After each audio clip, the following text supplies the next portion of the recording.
thanks for joining us here on PM Express. Well, if nothing happens, we are going to lose a very important property in London, and that is the offices of the Ghana International Bank. And that is one that we've heard from our High Commissioner in the UK say it is embarrassing to himself, to Ghana. He's getting a lot of calls from Ghanaians living in the UK. They are embarrassed by what's happening. And why is that? It's because of a certain 140 million Trafigura case.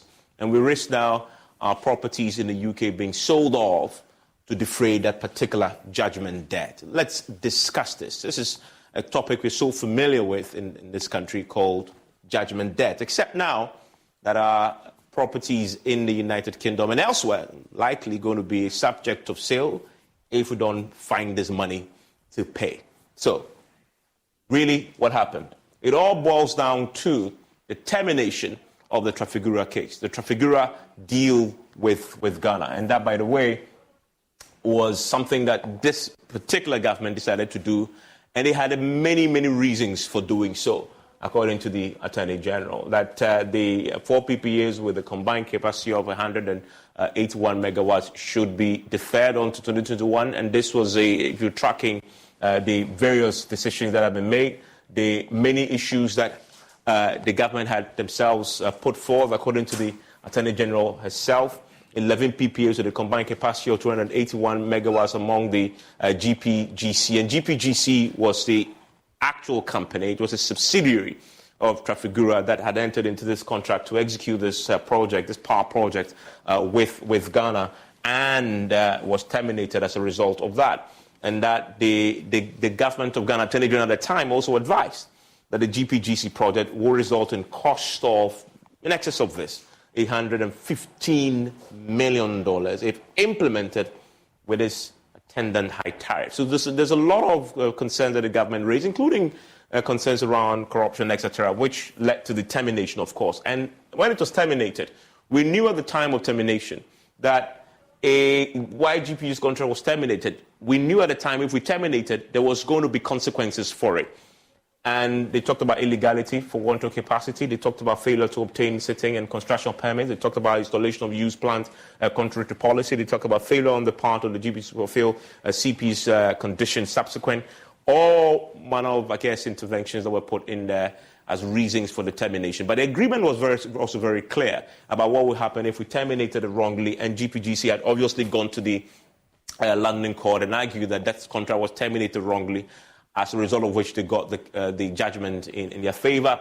It was in excess of 160 million. We negotiated that particular deal all the way down to 140. We failed to pay, and they've gone now to say, attach the properties that we have in the UK because we failed to pay. The Finance Ministry, as we know, has been in haste in the last few days since this matter became public. As we know, it's a race against time now to raise the money to get that particular payment. So let's talk about that. My colleague, Manuel Kranting, was in London and specifically went to the premises of the Ghana International Bank there and filed this report.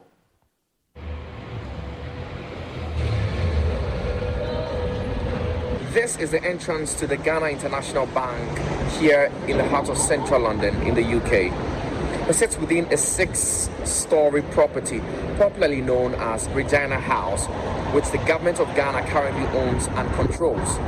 But that ownership and control may be coming to an end soon. Regina House is part of 5 other properties which the government of Ghana owns and controls in the UK, which have been attached for the purposes of being auctioned to defray $140 million judgment debt owed to Trafigura. In January 2021, Trafigura obtained a judgment debt to the tune of over $160 million against the government of Ghana for illegally terminating a contract for the installation and operation of 2 power plants in the country. In January 2021, Trafigura obtained a judgment debt to the tune of over $160 million against the government of Ghana. This was in connection with the government's illegal termination of a contract for the installation and operation of 2 power plants in the country. After over 2.5 years, negotiations and renegotiations, and a plain attempt by the government of Ghana to block the execution of that Judgement Debt award, it perhaps is time Trafigura is moving to auction these properties. At least 2 of the properties on a list of 5, which include the Ghana High Commission and the Chancery, are protected by diplomatic immunity. But Regina House isn't, and may well be on its way to a new owner, Trafigura. From Central London, my name is Manuel Cranting, reporting for Joy News. Yeah, my colleague Manuel Cranting joins us live now from London. And Manuel, we've seen the video of the building, but give us a sense of the neighborhood in which this property is located. Also, Evans, this particular building can be found in Greater London.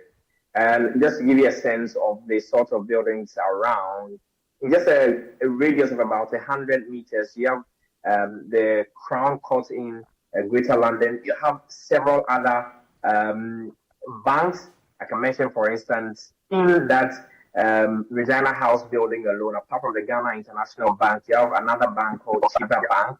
Just across the street, also, you have Lloyds Bank, one of the very popular banks here in the UK. You also have Santander, which is just on the ground floor of the Regina House building.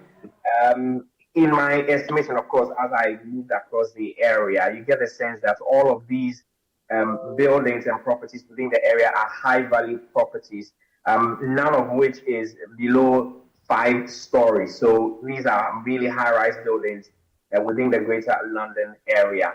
And so it just gives you a sense of the kinds of buildings that are in the area, Evans. Okay, and then that clearly gives us a sense there of the key properties in that particular area. But by the way, we know that the Ghana International Bank currently operates from inside that building, the building we're seeing there. Which other organizations are currently occupying the building, and are they aware of this development?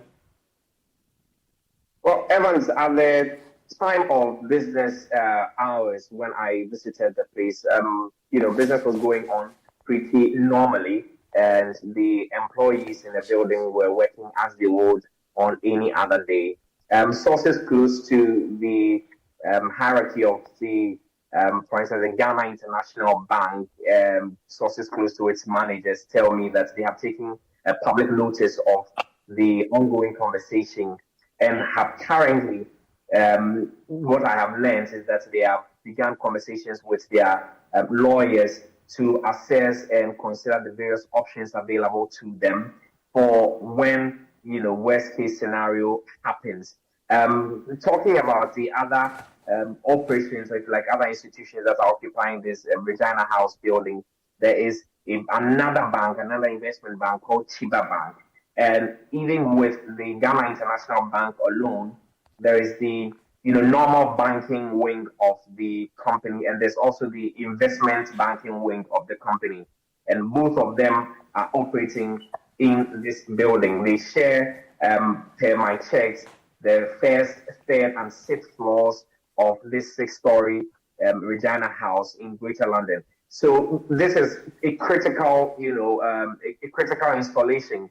And just to give you a sense of how critical this installation is, the Ghana International Bank itself has, as part of its shareholders, major financial institutions in Ghana.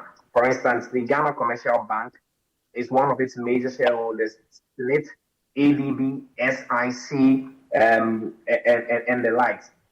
So these are, for instance, the shareholders of Ghana International Bank, which means that their interest is critical in this entire conversation as to whether or not Ghana International Bank is going to continue staying and operating in the Regina House. That is left to be seen as this entire conversation progresses, with Trafigura already triggering processes to begin retrieving its money, or possibly also assuming ownership of that Regina House building. And what's been the reaction of the Ghanaian community in the UK to this news?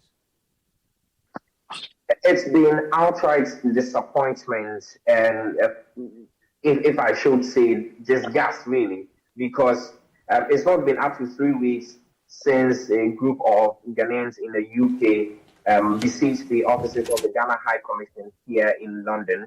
And essentially what their point was to replicate what we had seen in Accra, the Occupy Julloby House protest, was to replicate same and trumpet the same concerns, asking for proper government practices and so on and so forth.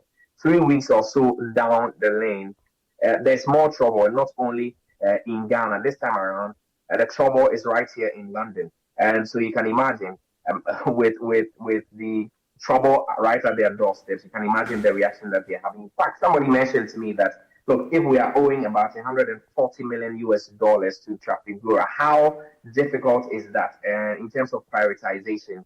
How do you, for instance, and this is what some of them tell me, sink as much as over $200 million into the National Cathedral project and cannot defray the $140 million judgment debt owed Trafigura? They think that the government must move quickly to resolve this situation to prevent, and if you like, avert any further national embarrassment. And this is an exact quotation from what somebody told me, a national embarrassment, so to speak, Evans. Okay, and what do we know to be the next steps as far as efforts by Trafigura to execute the judgment is concerned? Well, Evans, persons who are close to Trafigura and really are in know of the play as much as this entire conversation between Trafigura, its subsidiary GC, and then the government of Ghana are concerned. There are already overtures being made by the government of Ghana to, as it were, secure some sort of a payment plan. And there's what I learned is that there's no finality on this particular conversation. And you'll know that the judgment itself was secured originally in January 2021. This is 2.5 years since that judgment was secured by GPGC, which is obviously the subsidiary of Trafigura. So it's stalled, and we've had a lot of, according to what I learned, there's been a lot of conversation between both sides, that's government of Ghana and then Trafigura. At this point, there are last-minute, desperate and frantic attempts by the government of Ghana to get some sort of understanding with Trafigura. Maybe a payments plan, or maybe a delay or tarrying of the demands that Trafigura is making to be able to reasonably, and if you like, in a much more dignified manner, deal with the situation. But like I'm saying, what we know is that there's no finality on these overtures that are being made by the government of Ghana just yet.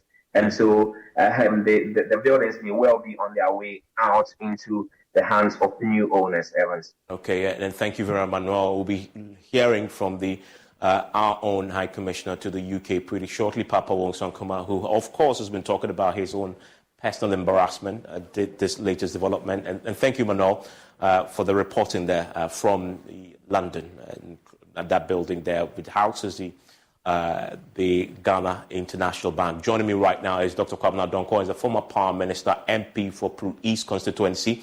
He's one of those who sounded the alarm bells at the very beginning when the decision was taken by the government to terminate this particular contract. Dennis Asari is a senior research associate at Imani Africa, also joins me with his thoughts on this. And I want to start with you, Dr. Kwabena Donkor, very briefly, opening remarks on this. As yesterday you were on when I spoke to Papa Wong-Sankuma on radio, and he was very confident that some arrangement will be found, government will find the money, but also was very honest that it's going to be very difficult to raise $140 million considering the current economic conditions. This was entirely avoidable, was it not?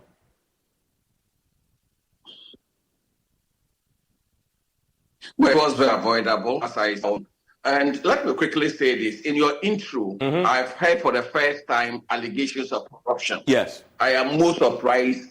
In 7 years, this is the first time I'm hearing that allegation of corruption. Was it corruption by Trafigura, corruption by government officials? I'm most surprised. In the court documents, the government of Ghana... The nation. Clarifies in the court document, the government of Ghana clarifies in the court documents that it relates to Trafigura itself buying a piece of property in which they already own shares. So something around conflict of interest. Okay, that is fine, because the intro created the impression in my mind that there was corruption on the part of government officials who signed that agreement. Once that has been clarified, I am happy. But again, in your intro, this was the cheapest of all the emergency power plants in terms of cost. First of all, there was no requirement for the government of Ghana to put down a guarantee. And then again, the total capacity charge made up of capital recovery, fixed O&M, non-fuel variable O&M came to 4 cents per kilowatt hour. It was the cheapest at the time of all the emergency power plants we brought in. And so it couldn't have been on the basis of cost. You see, every contract, at least power contract, contains conditions for termination. My worry at the time, and I raised the alarm, was that this letter signed by the then Minister of Energy, Honorable Ajako Boache, stated that Trafigura, or Ghana Power Generating Company, which was the subsidiary we have signed a contract with, had not obtained all the necessary energy commission permits. That was my worry. But in the agreement, the power purchase agreement, one of the obligations of the government of Ghana was to assist the contractor, the IPP, obtain all relevant government of Ghana permits. And so if we turn around to use that as basis for termination, it creates a problem for all of us. If we had gone by, and let me concede that the government of the day can decide to terminate any contracts. I do not dispute the right of the government of Ghana to terminate a contract, but there are consequences to termination. And in all agreements, there are conditions and processes for termination. So if you do not follow the process and conditions for termination, and particularly the termination is not justified as ruled by the arbitration panel, then we are in trouble. Yeah. And this is exactly what has happened. And you're right. I mean, just to be very specific on the point you just raised, and I have that on my screen here, because the document that we signed up to was very clear what happened if we terminate this wrongly, and including that GOG shall pay an early termination fee of an amount which is equal to the capital recovery charge and multiplied with the amount of energy the GPGC would have produced. So that all the amount that you've seen is a calculation of this, a multiplication. And if the GPGC equipment continue to operate, it says at the guarantee capacity for the remaining term, that is the early termination payment, up to a maximum of 24 months within 90 days after issuing of the termination notice by GPGC. So this was very clear, Dr. Kwame, that you're stating, that the government knew this, that if you terminate this, you would pay, you'll be multiplied, and you incur this huge cost, which eventually is what happened. Yes, but not only that. If we had negotiated the termination, we could have even taken ownership of the equipment. And at one time in the discussion, I heard there was an issue of even taking ownership of the discussion, taking ownership of the, and we bring equipment to bring it online to bear the consequences of the decision. Unfortunately, even after the court had ruled, we went to sleep. Trafigura is still doing business in Ghana, and therefore we had some leverage, at least in negotiating a payment plan. And all the way from 2021, we went to sleep. So somebody. Oh goodness me! Let's see if we can rectify that connection to Dr. Kwabena Donkor. But let me bring in Dennis Asare into this conversation. And Dennis, Imani also flagged this particular issue. Government at the time felt that they were justified, as I've explained, to terminate. But of course, Dr. Kwabena Donkor makes a point. After we lost that initial case, if you listen to the Attorney General's Department last few days, they can see that we lost fair and square. We renegotiated it down from the 160 plus to 140, and yet we failed to pay. Yesterday, we learned from the High Commissioner to the UK that it's purely down to the fact that we did not have the money to pay 140 million. Okay, so this is where we are. What's the assessment from Imani as to where we go from here? Well, good evening, Evans, and good evening to your viewers as well. If you look at what has happened with the GPGC case, we look at it from three main dimensions. One, it happens because of poor power sector planning. We are unable to plan properly over the long term our power demand and supply. Then again, you also lead to, when you don't do that, you then have to rely on emergency power. And emergency power can be expensive. And sometimes the political risk of emergency power is that a new government comes in power and realizes that I'm unable to meet the financial obligations of maybe existing power agreement. Then they initiate process to either negotiate or terminate some agreement.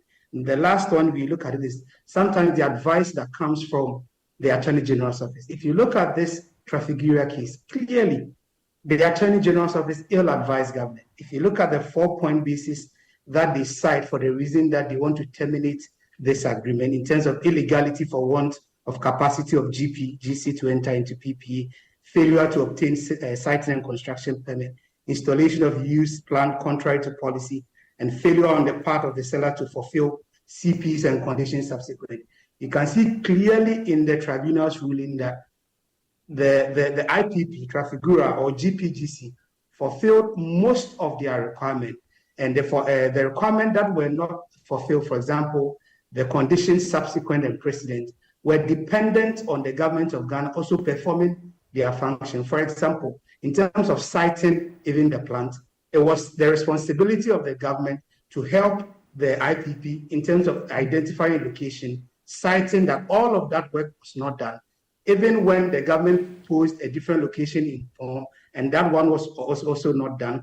And even the IPP personally found even a place to do that. So you could see that at every point in time, the IPP was trying to find a way to ensure this agreement goes through. But the government had already decided from the Power Purchase Agreement Committee's report that this one must be terminated. And so they were looking for opportunities right within the agreement to get off this deal. So it's part of our poor planning as well as the ill advice from the Attorney General's office. So I see that this is cost that could have been avoided.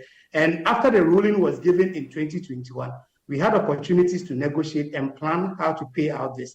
And we have not been able to do that. And currently, there is no fund available in terms of mitigating some of the judgment debt that may arise out of termination of contract. As Dr. Kobnadonko said, the moment you decide to terminate the agreement, you must be prepared for eventualities, especially in this case, where if you look at the conclusions of the tribunal, Ghana could not provide any specific case or argument that clearly establishes a need for terminating it. And if I may get your permission to read, you could see that the tribunal even read that Ghana could not establish that GPGC was in default under terms of clause like 24, where there's a notice of breach and GPGC did not even initiate action to correct all of those things. So we are at a point where there is no money really purposely for dealing with some of these things. And this could go back into some of the costs that we are going to incur within the energy sector. So we must find money within the energy sector to pay off this. If we don't do that, what will happen is that once, if you look at the recent order by the court, now the Knowledge order has not been rejected, it's been upheld. Yes. And so if there is sitting on it and the court gives that order for the property now to be sold to repay the debt, the IPP has no option than to proceed in that way. So I think that immediately government must either through bilateral or diplomatic relations find a way to get to the table with the IPP to start thinking around ways that we can structure the payment. And so it's all about, the only thing that we have now is that we need to go back to the drawing board, sit with the IPP, plan a way to settle this debt, because as I see it, there's no funds available within the energy sector to deal with some of these issues. Yeah, and both of you have raised a very important point, and it leads me to a question I will explore after this break. So if there was no real justification to terminate, what is the real reason why government felt the need to do so? Is it because they saw the deal and realized this was too costly, and so we have to find a way to terminate it? Or what was it? I mean, very curious indeed, because it's on the face of this now, for what we know from what we've heard from the Attorney General Department, and what you've said, Dennis, there wasn't the real basis for it. Is it that they just realized it was too costly and let's find a way to let it go? When we come back, we'll explore that. And then also we'll hear from Ghana's High Commissioner, the Ghana's High Commissioner to the UK, Papa Usman Ankuma, will also join us with his thoughts on where we are tonight with this particular issue and the attempts to get the deal that will avert a situation where the Ghana International Bank premises is now one that we know has been attached now, but possibly could be sold. Stay with me.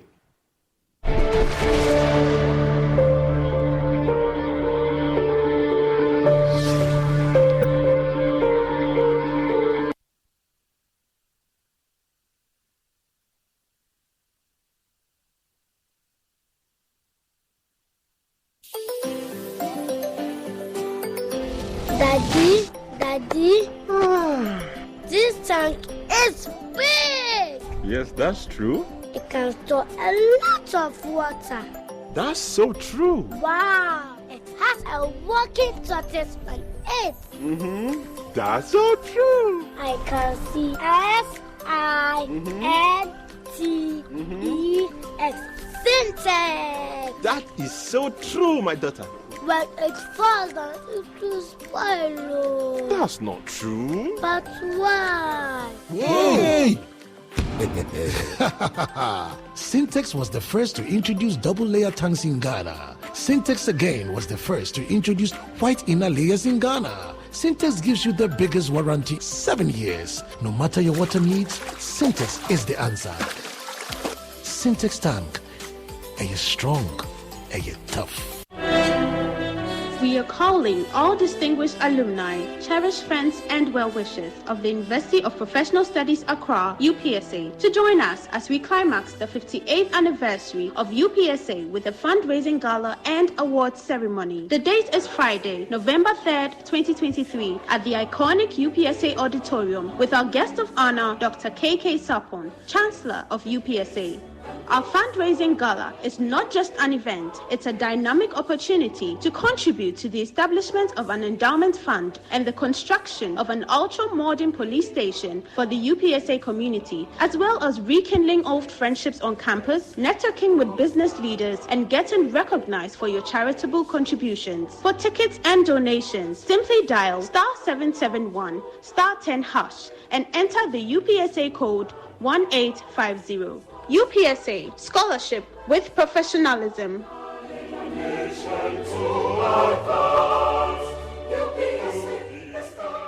Can he tee up someone in red? And it goes to one.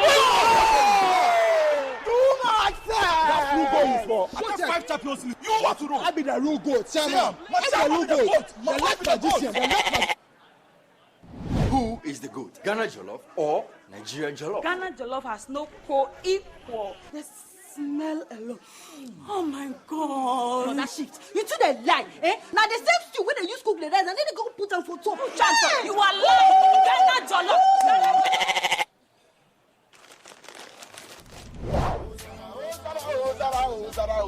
And you forget everybody, yeah? My guy. Put your papa in the jar to put some respect on the goat. Oh, the goat. The only goat I know lives in Tama. Every year, we they give to you back to back. We are talking about PET. I want some Yadia face. Except be the goat, huh? My guy, he be the goat.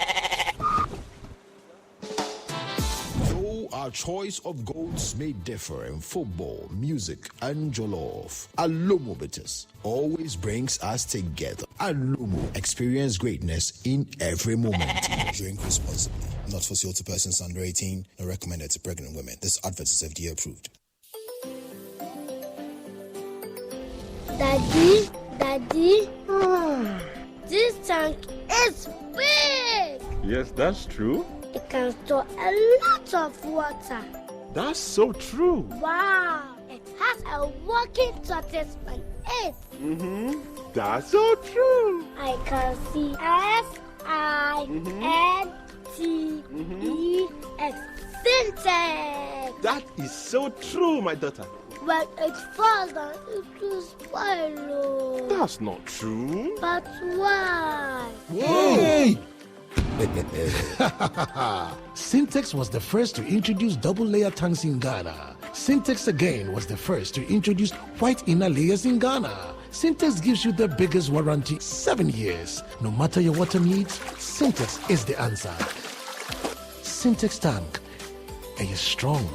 Are you tough?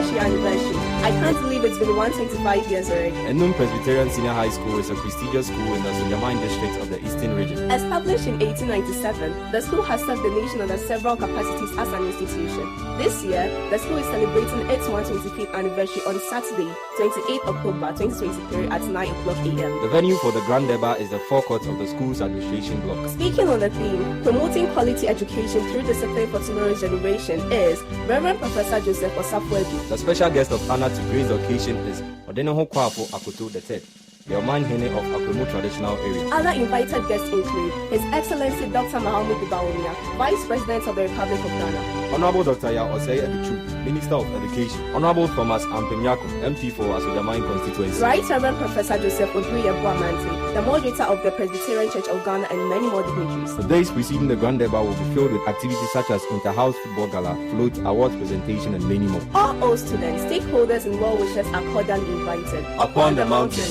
we are pledged to see you.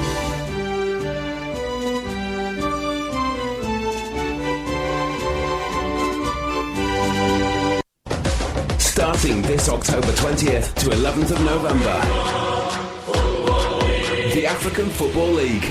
Who is going to be crowned Africa's Champion of Champions and take the lion's share of the 14.4 million prize money? Catch all the games streaming at www.AFL Africa and on FIFA Plus. The African Football League, our game, our home. Now let's shine together.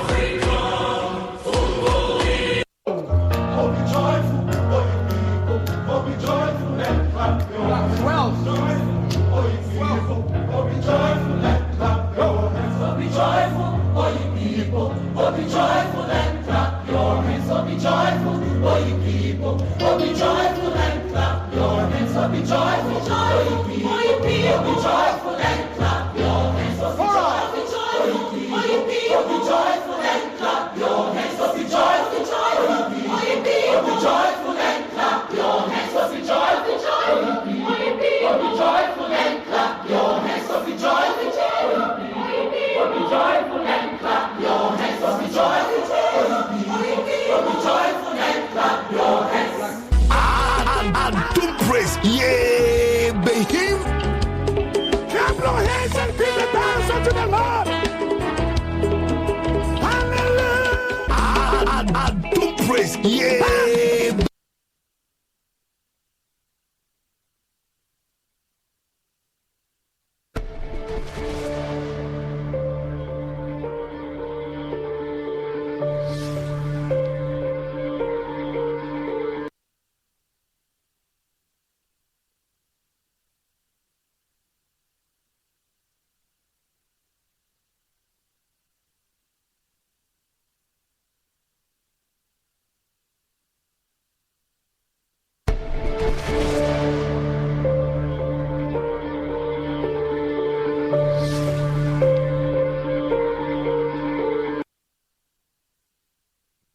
If you're just joining us, we are discussing this case with Trafigura, which has landed us in hot waters, particularly in the United Kingdom. As we've just been telling you just before the break, we're live in London. We're speaking to my colleague, Manuel Cranting, who was at the premises of the Ghana International Bank. That building has now been attached. We've got a confirmation of that from the Ghana High Commissioner to the UK, Papa Owusu-Ankama himself. And that's the building in question there. If we do not find $140 million for Trafigura, that particular property belonging to the Ghana International Bank, not the entire building you see, that specific one you see. There's a building called Regina House, and it also houses a number of other institutions, including the Ghana International Bank. That particular property belonging to the Ghana International Bank is subject now of sale if you don't find the money. Yesterday, we spoke to Papa Usankoma himself, and he confirmed that, and he told us how embarrassed he's felt since this matter went public and global. Well, it's, as far as I'm aware, it's only Regina House, which is used for commercial purposes because it's been rented by Ghana International Bank, 2 other banks, and another commercial entity. That is the one that has been attached. All other properties are diplomatic properties and covered by immunity. I hear you talk about the High Commissioner's residence. I mean, that's being used for diplomatic purposes. Likewise, the other building we're talking about, the Chancery, it's used for diplomatic purposes. So that, as far as I'm aware, has not been attached. But I'm sure the government is taking steps to liquidate this debt. It's unfortunate that we've come to this stage. It appears our financial circumstances as a country, probably, I'm not holding brief for the finance minister, but that may have constrained the finance ministry from honoring the obligation to pay the debt by installments. And as we speak, we know that that conversation is still ongoing with Trafigura because we simply cannot come up with 140 million right now to pay. It's a question of finding something that will work for us and work for Trafigura. If not, that building will go because that court order still is one that is in force right now. I've been speaking to Dr. Kwabena Donkor, former Power Minister, who's still with me, and Dennis Asari with the Imani Africa. And you remember that, as always, PM Express is brought to you by Syntex Tanks. It is strong, it is tough. Alomo Bitters also experience greatness in every moment. Ghana AIDS Commission also brings you PM Express. And no matter your water needs, Syntex Tanks has it all. Syntex Tanks is first to introduce a double-layer tank, and now you can have as many layers as you want. Syntex Tanks is first to introduce white inner layer tanks in Ghana. We now introduce to you the customer specs order, which lets you order any color and size of preference. Syntex Tanks gives you the longest warranty of 7 years, which no other tank gives you in Ghana. So whatever your water consumption, size of project or demand, choose Syntex Tanks. We have agents nationwide. Call us on 0244-335-168 or shop online at syntexgh.com. Syntex Tanks, a stronger your tap. Dr. Kwabena Donkor, let me ask you, you've been very clear that as far as the power purchase agreement that we signed with Trafigura is concerned, it was the cheapest. And yet, government still felt the need to... Yes. Yeah.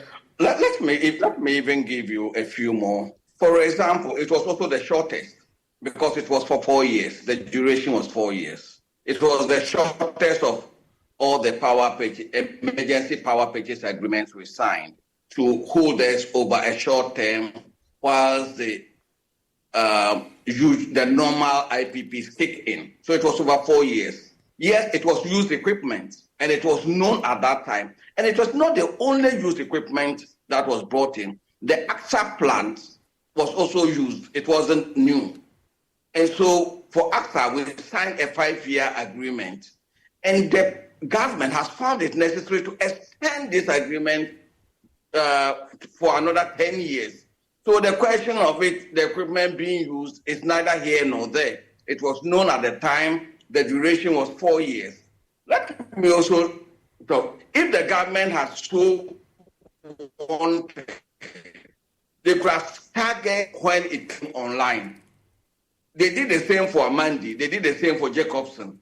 So again, there were options to stagger to meet what we thought. If they thought we had excess capacity, we could have staggered. Okay, come online in year 3 instead of year 1. That was not also done. And then the reason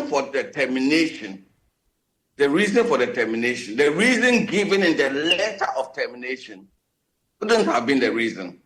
Probably there are some other reasons that we don't know. But in terms of the official reasons given in the letter of termination, it wasn't tenable. And we advised at that time, not just myself, other people, including Imani and others, advised. You see, there is also the importance of process in governance. Yes, you might have all the power and think you can do whatever you want, but there is the process. And we didn't also go by the process. So it is not true that they brought in used equipment. We knew it when we were signing. And so it had the shortest duration of 4 years. It had the cheapest tariff of the time. And could have been staggered, assuming without admitting that they thought we didn't need it to kick in year one. They could have been asked to come on 2-3 years down the line. I just thought I should clarify that. Yeah, and it's an important clarification. And Dennis, to that point I was raising earlier, so if indeed it's the case, as we've heard from the former Prime Minister, that it was the cheapest, can we even guess the real reasons why government then decides to go ahead and terminate? We've seen the reasons. All of you have questioned the reasons that the government had adduced.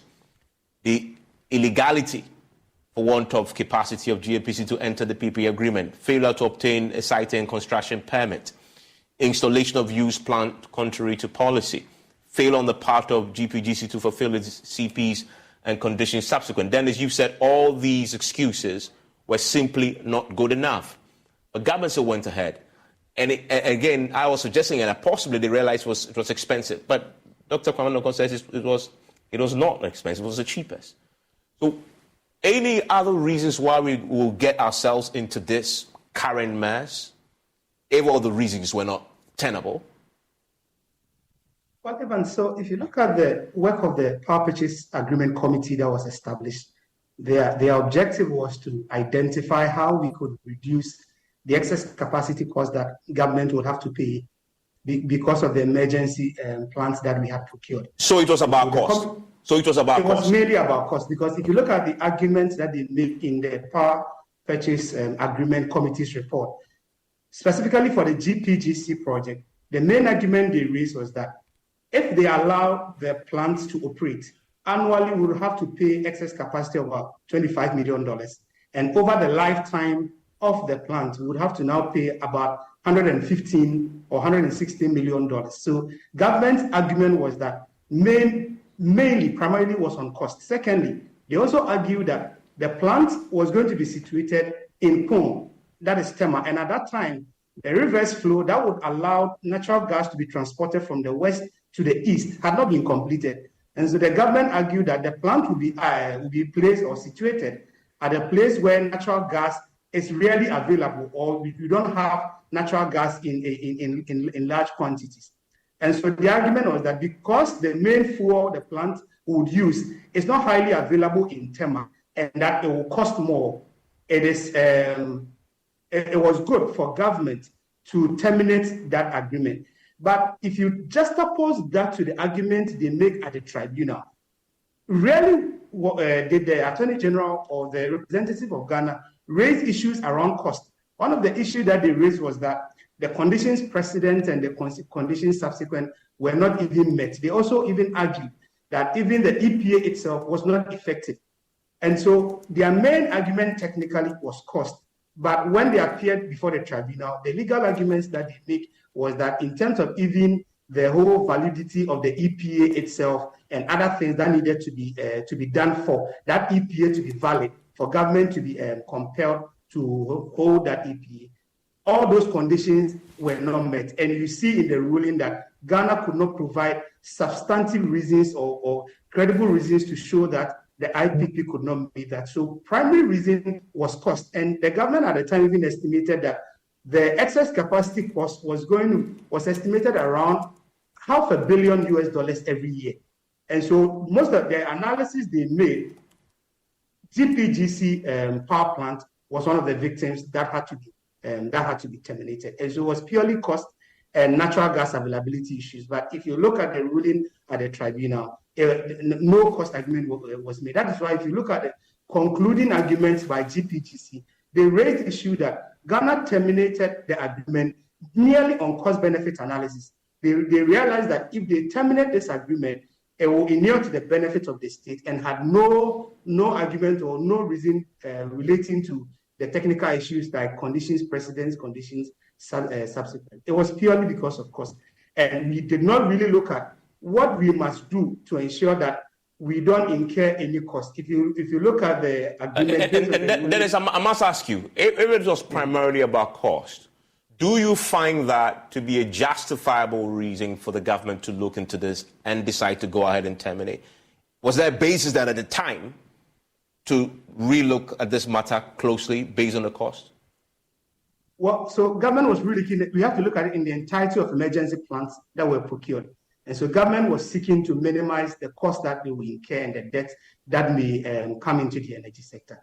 But if you look at the information provided by Dr. Kobna Donko, who was really part of this whole process, he mentioned that if you look at 4 cents per kilowatt, and the duration was very short. And so given the cost and the duration of that, we could have looked at other long-term ones that we are allowed to stay comparatively and said, okay, maybe the start date, we could push it forward.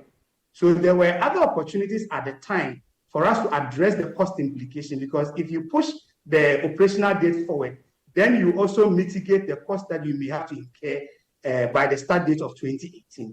So the cost argument comparatively, you realize that if you compare it to other emergency plans, then you say that, and then the duration, then it's very hard to believe that it was only on cost. For me, I believe that the committee had already decided that this power plant must go, and that is why they find it. And it's curious because I read through the court's judgment and the defense that we put up in court.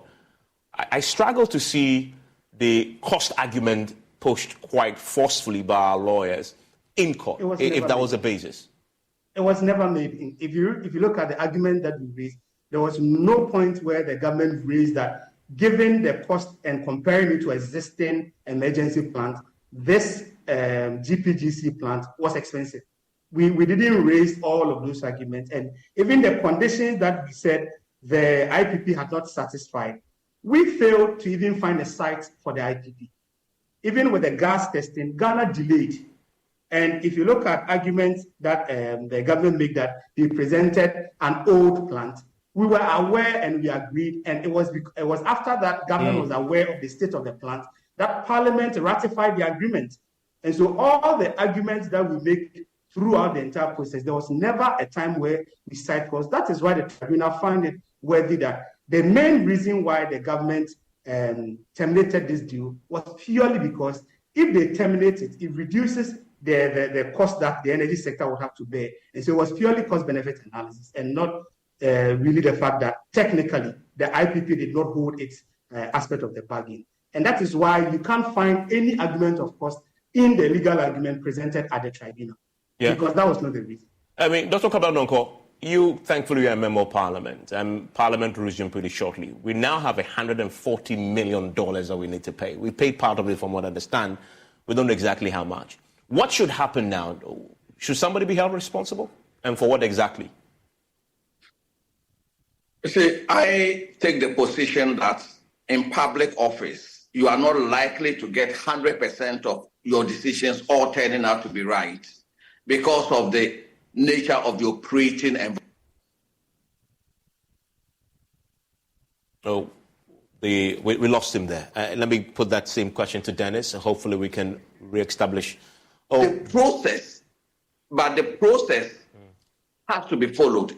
In any case, at 3.7 cents capital recovery over 4 years and with a guaranteed 92%, it will be nowhere near this amount in any case. So I believe there is a reason for termination that you and I don't know. Because for a sensible decision-making process, it doesn't add up. So there must be some other reason that we don't know. Having said that, I believe the Ghanaian state should ask the people who took the decision to terminate to tell us why they terminated. I believe that is that is the route to use if we have to improve on our governance. Okay. Those who were responsible will have to tell us why they took that decision. Because commercially, legally, it doesn't make sense. And even from an energy perspective, you don't terminate the cheapest emergency plant you have. And then if you say it was an old plant, we knew it. AXA was also an old plant. And yet we've gone ahead. I mean, we signed for 5 years as an emergency plan. This government has gone ahead to extend it for a further 10 years. So if you add all this, we find it extremely difficult to justify. Maybe Honorable Ajakon Boache, who signed a letter, may be able to tell us what some of us don't know. But it is also so important. My colleague made a critical mention, the lack of planning. The Energy Commission, by its enabling act, is expected to plan medium and long term for Ghana. We don't do that. Today, as we sit, if we don't get some new generating assets online, the next 2-3 years we'll have a serious issue with generating capacity. And then we go into another emergency and we'll be firefighting. So as a nation, we should also take that extremely seriously. And I just want to circle back to the accountability question. If it must be done, who must lead it? Parliament? I believe Parliament is the best institution to do that because the decision to terminate was taken by the executive arm. And therefore, you cannot ask the executive arm to investigate why it terminated. It ought to be Parliament. And Parliament under pressure from civil society. Parliament under pressure from civil society. Ghanaians must know why. We have a right to know. And so I would and civil society to ask for this accountability. And what will be the lessons learned? They need to respect processes. You see, when you consider the fact that Trafigura has serious business in Ghana, I believe if we had gone through a process, it would have been easier to compromise and to stagger. Okay, bring the plant online in 4 or 5 years. It could have been possible. Yeah. But we didn't do that. And even after we had conceded at arbitration and signed on to pay by installments, we defaulted, going back to Trafigura or the arbitration panel to even ask for more grace to do that. I see. Dennis, do you support the call for accountability through Parliament? Yes, Evans, I agree entirely with Dr. Kobna Donkoda.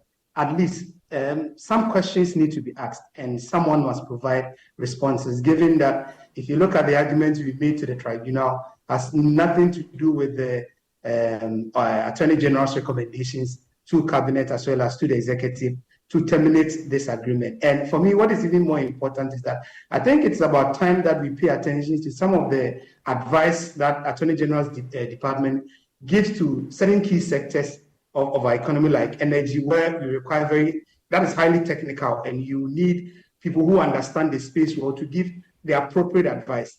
In most cases, you see contracts happen, the Attorney General gives advice, but that advice is rarely published. And I think it's about time we bring some transparency and openness in some of the advice given by state agencies on specific government agreements. Then, if you look at the power, Dr. Donko also mentioned, even following the process, one of the important aspects of the process is transparency and openness in discussing some of these agreements when they start. In most cases, this agreement travel very far to the end when after Parliament has ratified it, that is when some of the details start coming out.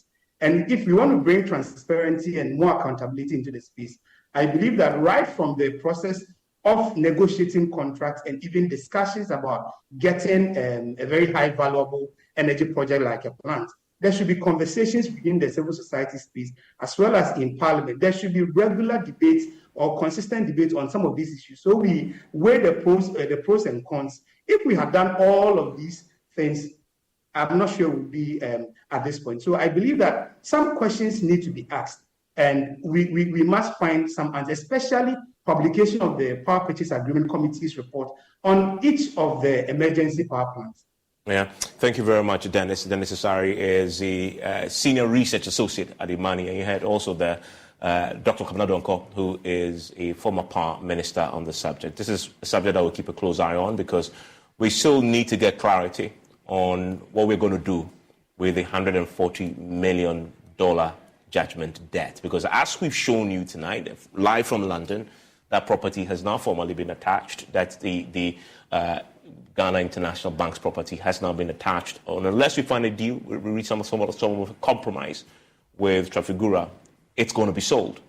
And we'll see if we can get some clarity for you in the coming days. Enjoy the rest of your evening.